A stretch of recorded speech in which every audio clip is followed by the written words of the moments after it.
Здравствуйте! Мы с вами находимся в одном из старейших музеев России, Национальном музее Республики Башкортостан. Республика Башкортостан находится на стыке двух тектонических плит, в столкновении которых возникли Уральские горы. Это объясняет богатство наших недр и полезными ископаемыми и палеонтологическими находками.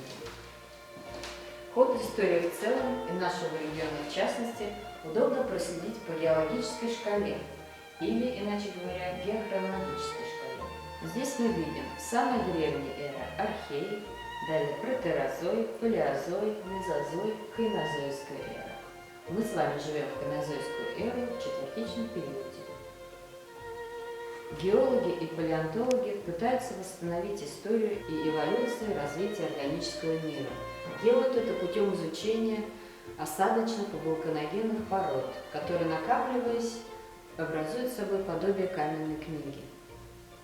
Наиболее ценную информацию дают палеонтологические находки, окаменелые остатки организмов, существовавших в далеком прошлом. В протерозойскую эру появились первые существа на Земле, цианобактерии. Здесь вы можете увидеть продукты их жизнедеятельности – строматолиты. Строматолитовые известняки были известны на территории Республики Башкортостан в Ишимбайском, Гафурийском и Белорецком районах. Характерной особенностью палеозоя является то, что организмы в морской среде стали строить раковины, внутренние известковые скелеты.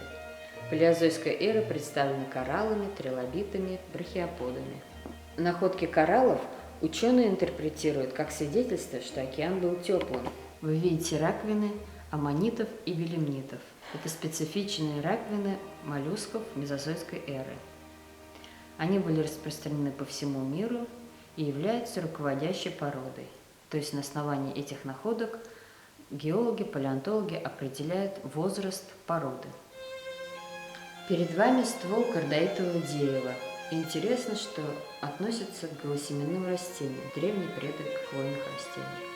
Возраст этого ствола 280 миллионов лет, относится к периоду палеозоя, карбон, найден был в Зианчуринском районе. Известно, что более 90% всех животных, обитавших когда-либо на Земле, уже вымерли.